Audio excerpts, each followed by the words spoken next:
What's going on with your gang? It's your boy Deuce, and today we got the final 2 hours of Young Dolph. Murder mystery. It's really not even a mystery no more. We already know who's up to it and shit, who did it. The motherfuckers is put away. Going through they trial shit, I think, right? Some shit like that. I need update. Let me know what's up. I need update for real.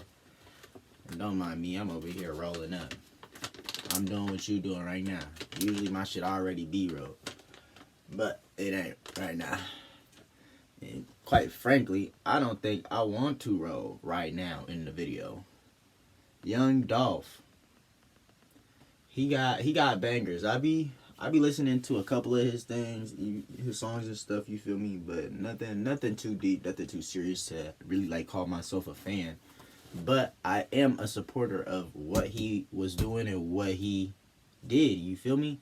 Like he was a businessman, and he was real business savvy, and he knew how to work that phone in your hand better than you could. Probably better than the person that made it. But he just always knew how to make some money and shit. And not only that, he putting that money in his kids' pockets. He making sure that money is getting reused, reduced, recycled. You feel me? Like, they gonna keep on getting money as them kids is getting older. As it, come on now. So this that man Young Dolph, RP Young Dolph, long live Young Dolph. Let's get right up into this video. Shit. It's a Dolph story. Murder mystery. Wednesday, November 17th, 2021, Memphis would change forever. It was the day an icon in the city and a legend in the music industry was lost. Born into the world as Adolph Thornton Jr., he became known by a number of names, mainly Young Dolph, Mr. Paper Route Frank, and the King of Memphis. On that particular Wednesday on November 17th, 2021, Dolph was on a special mission in the city of Memphis. There was this one bakery that he always loved shopping at and supporting, Makita's Butter Cookies. Dolph always showed love and support for the business on a regular basis. Their bond was that of family. So it's affecting our family now, because we do consider Dolph, anytime you walk into there, walk into Makita's, you consider family. When Dolph came here, he was considered family. Between 10 a.m. to noon, Dolph was riding through the city in his signature camouflage Corvette. Dolph pulled up to the gas station just a short distance away from Makita's to put some fuel in his vehicle.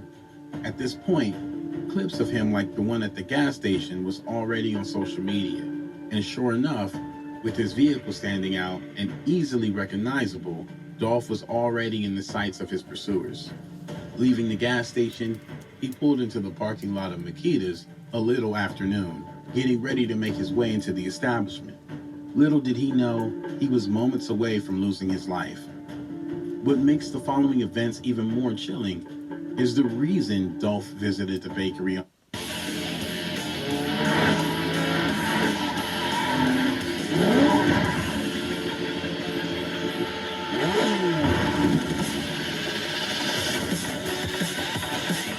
That particular day, he was there to purchase cookies for his mother. Without knowing the end was near, he exited his vehicle and entered into Makita's. That was the cue for those plotting on his life. His pursuers pulled up outside and shot up the building. Young Dolph was hit multiple times before they jumped into a white two-door Mercedes-Benz right behind Dolph's vehicle, making their escape. Both men had on gloves and masks when carrying out the murder. Their weapon appeared to be a semi-automatic rifle and a handgun. While the killers made their way from the crime scene, Dolph was fighting for his life. And then you can hear my dad, he was just like, stay with me, Dolph, just stay with me, bro. He kept saying it, so that's when we was like, okay, it was Dolph. So He was hit 22 times in his forehead, temple, face, back, arms, chest, abdomen, chin. There was no way that he was gonna make that. Temple, forehead, face, 22 times. That's fucking ridiculous, bro. Like, I get it. You motherfuckers choose that life. Motherfuckers gotta do what they gotta do. You can't cry. Like, nigga, it is what it is. You knew what you was stepping into. But at the same time, like, god damn, that's like overkill. Like, are you serious, nigga? Like, what? Like, this nigga was making money and shitting on y'all that fucking bad for y'all to really just take this man out of his kid's life, out of his people, like his girl's life, out of... That's ridiculous. And it's crazy too, because motherfuckers be like, oh, God always has a plan. You can't tell me that's in God's plan. You can't tell me that's in God's plan. God don't, oh, yeah, let me write this out. This is how you gonna die. This is when I want you. Like, God's supposed to be our protector. He's supposed to love us, right? But when stuff like this goes down, it's all a part of God's plan. Like, come on now. Like, what? I don't like that. I don't like that one bit. Making their escape. Both men had on gloves and masks when carrying out the murder. Their weapon appeared to be a semi-automatic rifle and a handgun. While the killers made their way from the crime scene, Dolph was fighting for his life. And then you can hear my dad, you know, he was just like, stay with me, Dolph, just stay with me, bro. You know, he kept saying it, so that's when we was like, okay, it was Dolph. So. He was hit 22 times in his forehead, temple, face, back, arms, chest, abdomen, chin, neck, wrist, and shoulder. Officers responded to the fatal shooting at 2370 Airways Boulevard, the site of Makita's homemade butter cookies, at 12:24 p.m. to find young Dolph unresponsive at the scene. Paramedics did everything within their power to resuscitate the rapper, but Dolph, who survived 2 shooting attempts on his life prior, succumbed to injuries, mainly those to his head, neck, and torso. His time of death was officially recorded by on-site paramedics as 12:39 p.m. The world was left in shock. Young Dolph wasn't only a rapper, but a father, a family man, a community activist, and an inspiration to others trying to find success chasing. He was helping niggas out, man. Like, he was putting niggas on game, dog. He was putting niggas on game. And you know what? And you know what's crazy? Just by that industry, like, I seen the video. Just like a week or so before that incident happened, he turned down a big ass deal. A big ass deal. He basically spit in the white man's face and said, "Kiss my ass, I'm better than you." Like, he outside or something, and like the deal or whatever, the paperwork and stuff is all on the car. And he all like, "I don't need that. Shit, I don't need that. That ain't nothing." Type shit. You know? But yeah, Dolph ain't deserve that, dog. Dolph ain't deserve that.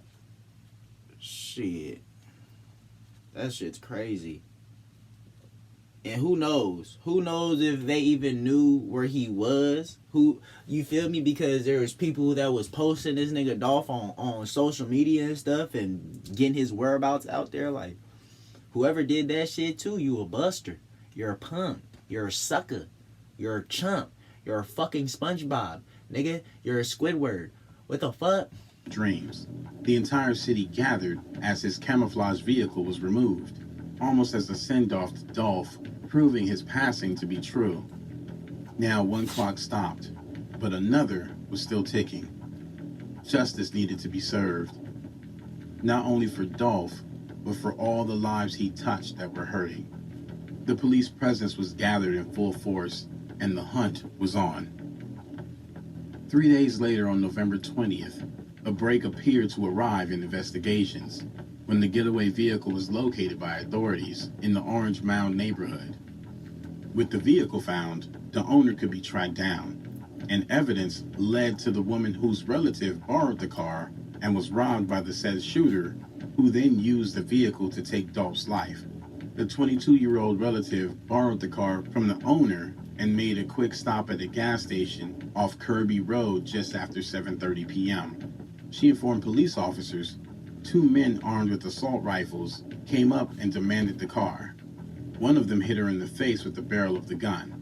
Damn. The owner, who was called at the time of the incident, He said, bitch, give me the car. No, okay. Psh, hurry up, bitch. That's crazy. He said, psh, hurry up, bitch.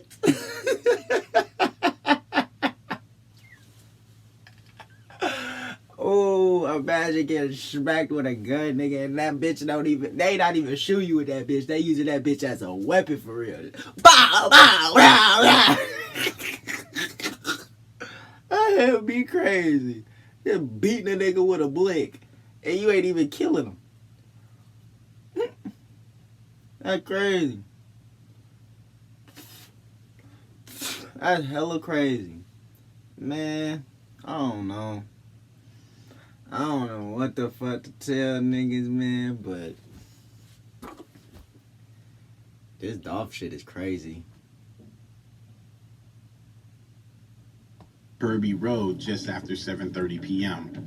She informed police officers 2 men armed with assault rifles came up and demanded the car. One of them hit her in the face with the barrel of the gun. The owner, who was called at the time of the incident, states, "Oh, I really thought they were going to kill her. I mean, that's all I was thinking. I'm going to hear her die right here on the phone. She's going off, you know. She was standing up for herself and even at one point kept them from possibly putting her in the car with them. But luckily, they took the car and not her life." The case was growing stronger as the evidence stacked up. On January 5th, another big break came when authorities released information on the suspect for the murder of young Dolph. Yeah, bitch ass Justin boy. Johnson. Also known, the big break came. Hold on.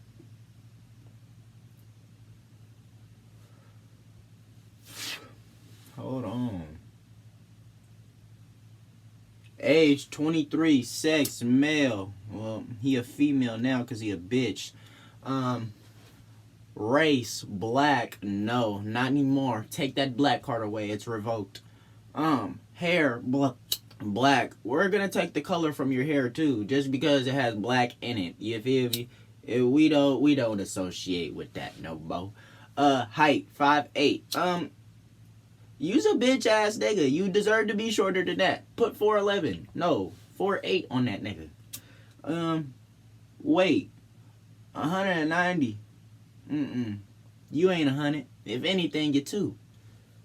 Not even that. Fuck boy. Nah, I can't even say that. You was standing on business and you probably got your fucking bread for real. Aside from the bullshit, like all that other stuff. Like if we all keeping a buck, he did his job. He got his bag. He's feeding himself and his family. Niggas can't be mad at that. You feel me? Niggas can't be mad at that. Well, motherfuckers could, but motherfuckers also can't. Because what you gonna do in his situation? You either go take that money or you just go keep on being broke. You feel me? I know for a fact he got a big ass bag. Because young Dolph, is not no regular nigga.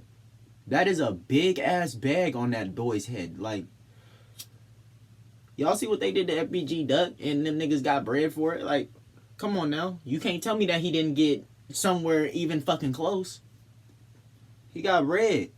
And authorities released information on the suspect for the murder of young Dolph, Justin Johnson, also known as the aspiring rapper Straight Drop. Investigations further revealed the cruel fate of what happened. Justin was once someone within the camp of young Dolph. A $15,000 reward was issued, and it was only a matter of time that incoming tips led to... So you backdoor the man that really like puts you on through the shit? You're a buster. directly to Justin. The strategy worked in spooking him to make a public post on his Instagram account to declare his innocence by deciding to turn himself in at a particular time and date.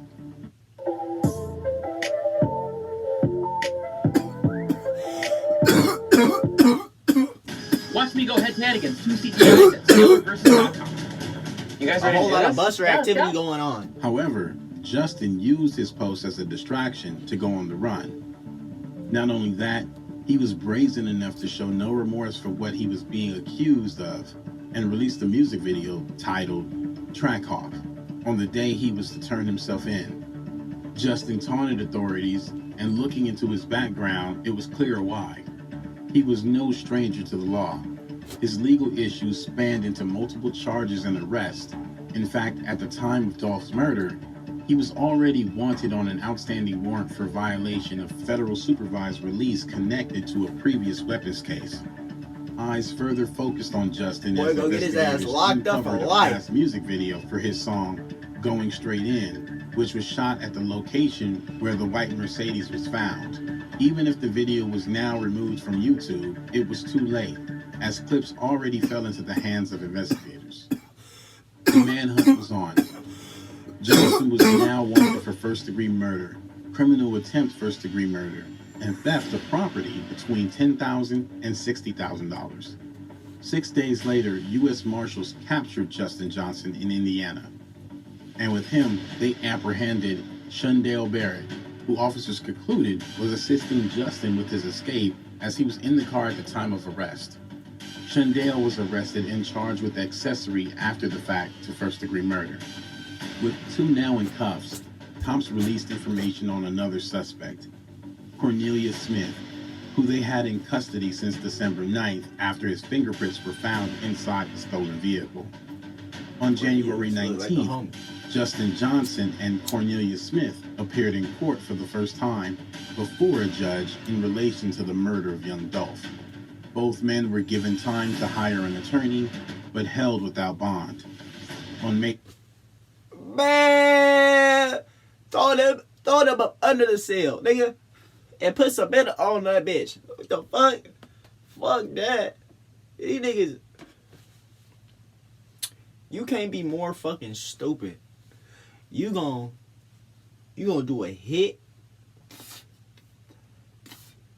in the same. No, you gonna shoot a music video where you dropped the car at? Where the car was at?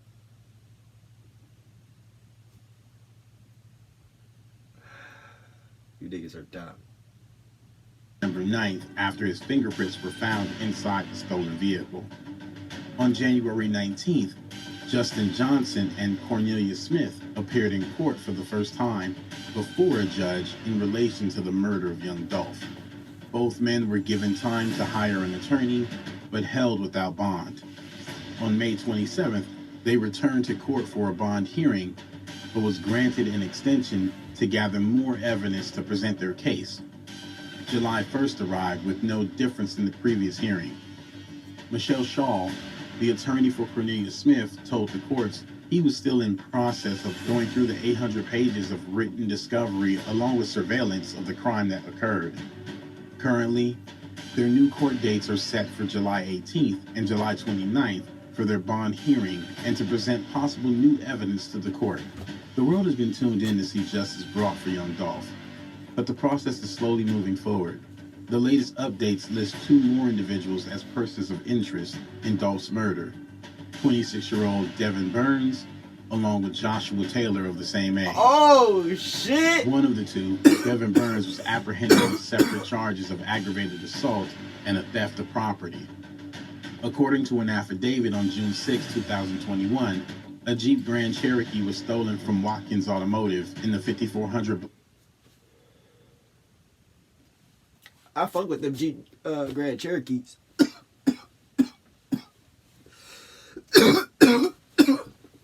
Oh, my mama, them bitches is raw. I don't give a fuck what nobody say. Them bitches is raw. Them bitches is raw. Block of Elmore Road. On June 30th, Memphis police recovered the vehicle on Deer Forest Drive and towed the city lot where fingerprints were lifted from the passenger window and 2 chemically processed pieces of paper inside were the same as fingerprint impressions belonging to Burns. Even with his possible connection to Dolph's murder and his list of crimes, Burns has been reported to be out of imprisonment. Time will tell what were the involvement of Devin Burns and Joshua Taylor in Dolph's murder. They gonna find if any out. At all. There have since been unfavorable updates in regards to a previous detained suspect, Shondell Barnett. A warrant for his arrest is currently in effect after he was released from custody with authorities being unaware of his whereabouts and what appears to be a miscommunication or error in his release. His charges under the warrant have been updated to first-degree murder, accessory after the fact, attempted first-degree murder, and theft of property. It has been approximately 8 months since the world lost young Dolph. The pain is still healing and may never heal given just how much of a staple he was to the city of Memphis, the music industry, and the world. Even if gone, his legacy lives on in the impact he left on the world, his significant other, and kids. As the case runs its course, may justice be served. Hey man, if you made it this far, like, comment, share, and subscribe. Comment if you want me to do the 051 Melly party shooting on me. I wanna watch that. But if y'all don't want to, I understand. I watch that shit on my own. So just let me down. But RP young Dolph, man. He ain't deserve that for real. He was just trying to make his bread for real, man. He just trying to give back, make his bread and give back and help others. Shoot, and I guarantee you, if young Dolph was alive, he would have signed Glorilla. Telling you, is she, man. But either way, CMG, or is that they shit? Whatever. They got her too. She doing good. I fuck with her. On me. But if you made it this far, like I said, like, comment, share, and hit that sub. And drop some doves in the comments, man, for young Dolph. Drop a RIP young Dolph, man. We out of here.